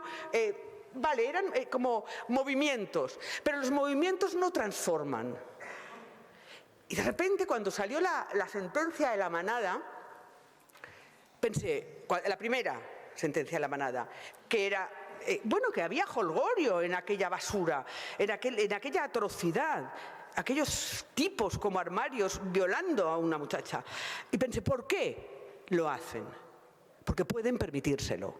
¿Por qué pueden permitírselo? Porque no existe un relato paralelo de la violencia contra las mujeres. Y al no existir un relato de la violencia que se ejercía contra nosotras, de la misma manera que no existe el relato de los torturados y las torturadas, las violentadas, las asesinadas y asesinados durante la transición, esta gente puede decir con sus pechos redondos que aquí tenemos una transición modélica. Bien, vamos a hacer el relato. Y entonces me acuerdo que cogí una columna de Virginia Alonso, directora de Público, y mi directora, yo escribo en Público, y ella contaba cómo con, no me acuerdo, 12, 13 años, le habían mandado sus padres interna a pasar el verano en Inglaterra. Y cómo en un autobús se le habían echado encima unos tipos, decía, al principio me parecieron 6, luego 600, luego 6.000, que empezaron a meterle la mano en los genitales, en los pechos, debajo de la braga, etc. Y cómo ella no lo contó a sus padres, porque pensaron que no la dejarían volver y probablemente que no la creerían o que la culparían. Eso lo vivíamos entonces así. Y entonces me subí encima de eso. Yo entonces tenía muchos seguidores y seguidoras en Twitter. Luego me fui. Basura. Entonces dije, nos han robado el relato de la violencia que hemos sufrido, compañeras. Nos han hurtado el relato de nuestra propia violencia. Y puse un hashtag que era cuéntalo. Yo había puesto varios hashtags, por ejemplo, cuéntalo cuando te echan embarazada, cosas así. Jamás había tenido un seguidor del hashtag, ni seguidora, ni nada. Y recuerdo que al cabo de 2 días, a la noche siguiente tenía un centenar de mujeres contando violencias sufridas. Y a mí ya me pareció revolucionario. Es decir, a mí que 100 mujeres contaran en primera persona las violencias que habían sufrido, una por parte de su padre, otra de un jefe, otra de un susto en la calle que acabó con un golpe. Pensé, ya está, hostia, ya está, ya esto ya es. Y ya era. A la semana eran 100.000. A los 10 días eran 3 millones. En 10 días solo. ¿Os imagináis la falta que nos hacía el relato colectivo, el relato individual, pero perteneciente a lo colectivo? Porque esas mujeres no lo estaban relatando ante la policía ni ante un juez, estaban participando de la creación de una memoria colectiva que nos habían robado. Este ejemplo, esto es lo que yo llamo una gran revolución en la comunicación, porque ya no dependemos de la propiedad. ¿Vale? Esto es lo que yo pensaba. Porque luego ha pasado el tiempo. Y yo ahora no podría lanzar un cuéntalo, ni vosotras tampoco. Incluso habiéndome ido de Twitter, que ya no tengo seguidores ni nada, ni haters en Twitter, yo no podría porque al cabo de 10 segundos aproximadamente, serían miles los hombres que habrían entrado a reventar nuestro relato. A insultarnos, pero a fingir que son, como lo de tu peluca, ¿sabes? A fingir que son. Bien, ahí hay algo para mí bestial, que es, lo llaman la manosfera, los llaman los incels, los llaman Manolo, el del bombón, como queráis. Hemos puesto nombre a la construcción de una entidad articulada, bien articulada, organizada, pero sobre todo calificada y clasificada. ¿Qué es esto? Y acabo. Esto quiere decir que esos hombres, que son millones, han entendido perfectamente cuál ha sido nuestro paso en la ocupación del espacio que hasta ahora era solo masculino, blanco, heterosexual y rico. ¿Cómo lo hemos ocupado? Y han usado nuestras herramientas y nos han reocupado. Vale, yo creo que es imprescindible revisar cómo vosotras, que sois profesionales de esto, quienes pensáis en esto, y nosotras luego nos sumamos y hacemos ruido. Iranchu, como locas, que bastante tenemos. ¿Cómo crear medios de comunicación al margen de lo que yo llamo la cantina del western? Cuando tú entras en una cantina del western, que están todos los vaqueros tirándose pedos y escupiendo al suelo, y lapos marrones de tabaco asqueroso que mastican. Y entonces cuando entras, ellos beben sus whiskies, bajan a la puta, se la follan. ¿Vale? Tú puedes hacer dos cosas: entrar a esa cantina y armarte como ellos, que es lo que hacemos en las redes, que es lo que hacíamos en Twitter. No te vayas, usa sus armas, no te vayas, hazte fuerte, defiéndete. O sencillamente no entrar. No necesitamos entrar de la misma manera que no estamos en ese foro tan bonito que tú has nombrado. La misma manera que no estamos en Foro Coches, no necesitamos para nada estar en lugares donde se insulta, se veja, se humilla y se maltrata habitualmente a las mujeres. De hecho, por eso salí de Twitter. Bien, es imprescindible que creemos lugares al margen. Yo ahora, como soy muy de lo no mixto, pero esto es cosa mía, puede ser como queráis, pero yo creo que no, es el momento de que quienes pensáis, que no soy yo, quienes pensáis os pongáis a pensar de qué forma podemos crear nuevos mecanismos tecnológicos de comunicación que no sean atractivos a los machos que escupen y se rascan el escroto. Muchas gracias.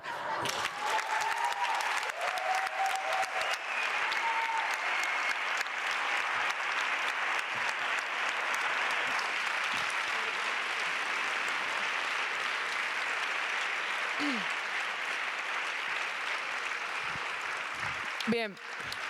Espectacular, Cristina, siempre. Antes de daros el minuto de cierre, yo quiero decir 3 cosas. La primera, quiero desmentir una cosa que nos dicen permanentemente al Ministerio de Igualdad. Que hay como una especie de debate creado en los últimos tiempos, lo habéis mencionado, que es cuando de repente hay una polémica y claro, es como muy difícil, en plan de cómo te vas a atrever con todo lo que con lo que está pasando con la ley de libertad sexual, cómo alguien se va a atrever con el margen que hay en los medios de comunicación a hacer una intervención en los 20 segundos que te dan con 200 personas gritando al mismo tiempo, o sea, a lo loco, tú intentar explicar, bueno, el antipunitivismo, bueno, a ver, en realidad la formación en la educación sexual es muy importante, bueno, en realidad no todos los jueces, pero puede que haya algún juez que quizás un poquito de formación sí necesite. ¿Cómo te vas a atrever a hacer eso, no? Como no podemos hacer nada de esto y nadie lo puede hacer, o lo hacemos y después se cae el país al día siguiente, entonces lo siguiente que te dicen, como no te pueden decir, en realidad tienes razón, pero no me he atrevido a dártela, porque si te doy la razón se me cae el país a mí también, tenéis un problema de comunicación. Ese es el problema. Constantemente el Ministerio de Igualdad tiene un problema de comunicación. Yo tengo que decir la verdad que sabiendo que no hay día desde que existe el Ministerio de Igualdad que no abramos todos los informativos, la verdad que creo que comunicar sí que comunicamos.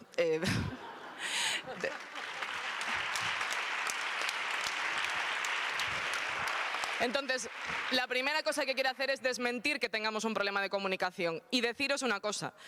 No existe una forma correcta de comunicar para quienes les molestamos, porque nunca vamos a comunicar desde un lugar que sea cómodo para ellos. Ni somos lo suficientemente débiles ni dóciles, a veces somos demasiado agresivas, a veces somos demasiado gordas y feas, a veces es que es demasiado atractiva y entonces no me la creo, a veces es que porque se mete en Twitter, sin Twitter no debería no sé qué. Que haga una comunicación un poco más amable, pero que no se grabe un vídeo de su cumpleaños, porque entonces me molesta enormemente. Da igual lo que hagamos, porque el problema no es ni siquiera lo que decimos, sino que estamos comunicando, porque ¿dónde tenemos que estar las mujeres y más las mujeres que tenemos poder? Calladas y en casa. Ese es el problema. Entonces, primer mensaje, no nos dejemos engañar. Está bien que comuniquemos más. No tenemos ningún problema de comunicación. El único problema es que no quieren que hablemos. Así que, primer mensaje, nunca más en silencio. Yo tenía muchos más minutos y he sido súper breve. Así que si queréis, si os queréis cambiar el orden... Bueno, yo estoy muy emocionada de lo que he escuchado y también de la recepción y de saber que estamos valorando cada vez la importancia estratégica de cuidar nuestras infraestructuras y cómo nos comunicamos las unas con las otras. Pero también diría que hay soluciones. Podemos romper los oligopolios con legislación. Son oligopolios, en teoría no deberían existir como están existiendo y se pueden romper. Se puede hacer legislaciones más creativas y más agresivas. Se puede financiar plataformas tecnológicas manejadas por la sociedad civil sin ánimo de lucro y otro tipo de ética y que se financie con dinero público. ¿Por qué no? Porque todo el dinero público se pone en startups y empresas que quieren hacer dinero con nuestros datos. ¿Por qué? Hay cooperativas tecnológicas, hay mucha gente en la sociedad civil que podría manejar, podríamos tener una conexión a Internet no comercial, de hecho hay alternativas de este tipo. Por lo tanto, hay un ecosistema que existe, hay un dinero público que no se quiere orientar hacia ahí, pero podría. Por lo tanto, podríamos quedarnos en Twitter hasta que se acabe de hundir totalmente, que es un placer lo que está pasando últimamente, lo siento, pero... Fuck Elon Musk, sí, también. Y también empezar como a fomentar un ecosistema, que tengamos tecnologías, las tecnologías que nos merecemos. Es que nos merecemos algo mucho mejor que lo que tenemos ahora.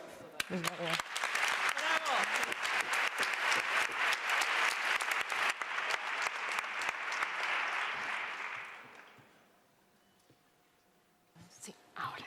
Alex me ayuda. Bueno, creo que hay... Disculpad, fíjate, es la primera palabra.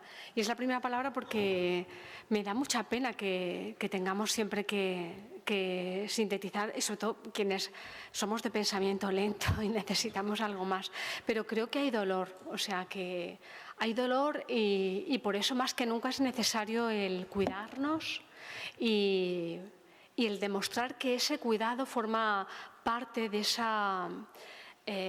diferencia de hacer las cosas, de ese gobierno distinto, de ese poder distinto, de esa alternativa feminista. Yo siempre he tenido muchas dudas sobre cómo sería, pero sí he tenido algo claro, que los cuidados estarían presentes, porque lo que yo creo que nos ha salvado a todas en el feminismo ha sido siempre ese apretón de mano fría o mano caliente que tenemos muy fría que tenemos cerca cuando sabes que una compañera, que una amiga, que una hermana lo está pasando mal. Y a veces vamos tan aceleradas que perdemos la oportunidad de enviar ese mensaje, de decir estamos con vosotras o estamos cerca. Y creo que esos mensajes son grandes mensajes de revolución. Con cada uno de esos mensajes que se construía Cuéntalo, que se construía Me Too, que tiene que ver con a mí también me pasa, te entiendo, estoy contigo, y que tiene que ver con una forma de hacer las cosas distintas, empática, más solidaria. Y yo, en primer lugar, la quiero poner en valor para que no se nos olvide incluso cuando hay discrepancias, porque las hay, pero os pongo un ejemplo muy breve. No puede haber una familia más diversa que la mía, en la que mi hermana, que ya falleció, pensaba totalmente de manera distinta a mí, y no puede haber amor más profundo que el que yo sentía por mi hermana, porque incluso pensando muy distinto, ese vínculo estaba. Y ese vínculo que dais con los aplausos o que damos con los aplausos, yo creo que tiene mucho que ver con esa necesidad de querernos y de cuidarnos, de necesitarlo. Y por último, una última idea en relación a esa propuesta que parece que surge en relación a qué hacemos con Internet. Ya en el año 2009, cuando Donastec, recuerdo, estábamos en X01 en Sevilla hablando sobre estos asuntos y especulábamos sobre la necesidad de crear medios alternativos, porque sabíamos que esto estaba cantado, que eran empresas públicas disfrazadas de espacio público, o sea, empresas privadas con intereses monetarios disfrazadas de espacio público, y esto era la trampa, y sabíamos que iban a petar antes o temprano, y lo harán, y Twitter petará, y algunos nos alegraremos.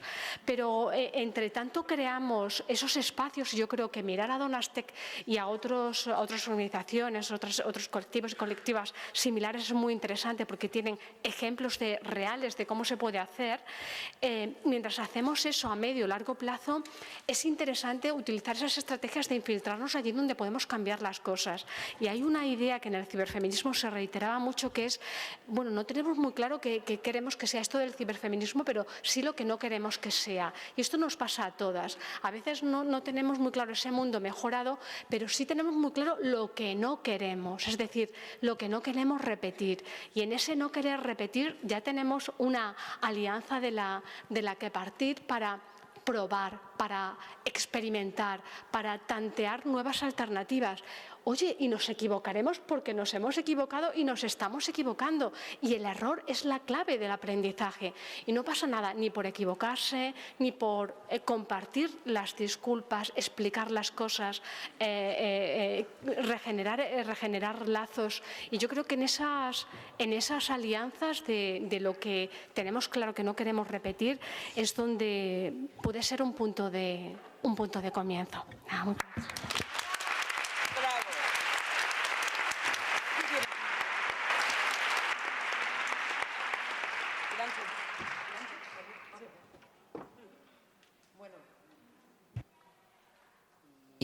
Vale.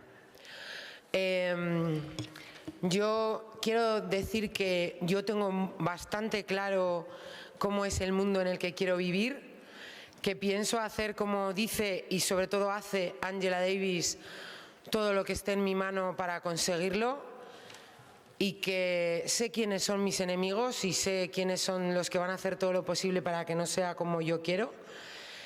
Pero que yo tengo una ventaja sobre ellos, que es que yo no tengo nada que perder. Y además sé que no estoy sola, porque lo noto.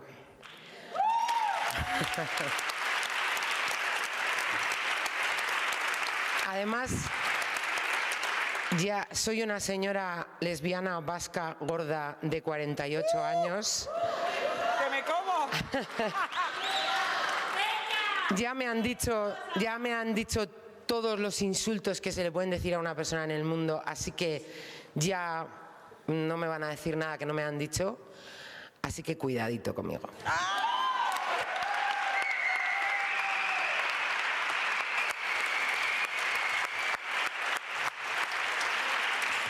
Yo muy brevemente quiero responder una cosa rápida a Pam, que no nos vamos de las redes sociales o no nos vamos de Internet, nos echan. A Cristina, Cristina no se fue, la echaron.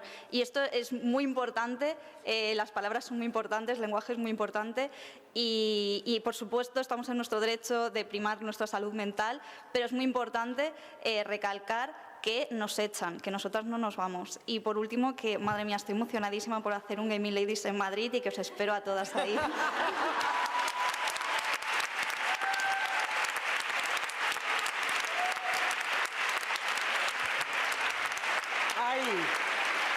Lo siento, tengo que contestarte. Ya lo siento, ¿eh? No me echaron, me fui.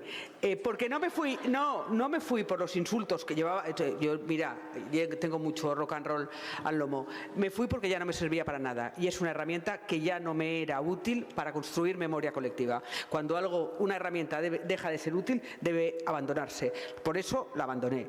En cualquier caso, quiero decir desde aquí, estamos hablando de comunicación. Por lo tanto, estamos hablando de instituciones, capital, gobierno y medios. Todo eso, incluidas las redes, son estructuras macho creadas por y para machos. Tengámoslo en cuenta cuando tengamos que romperlas. Y si no las rompemos, tengamos en cuenta que si seguimos ahí, no son nuestras. Muchas gracias. Muy bien. Vale.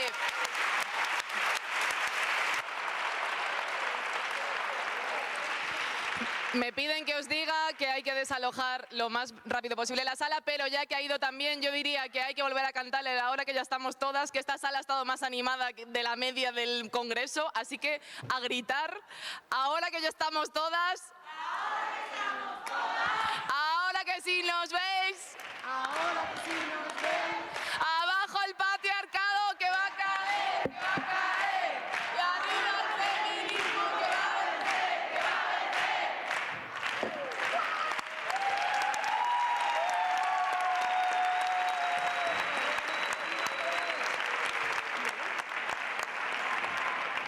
Tenéis que firmar eso, vale. Por favor, que he sido la peor moderadora, lo siento.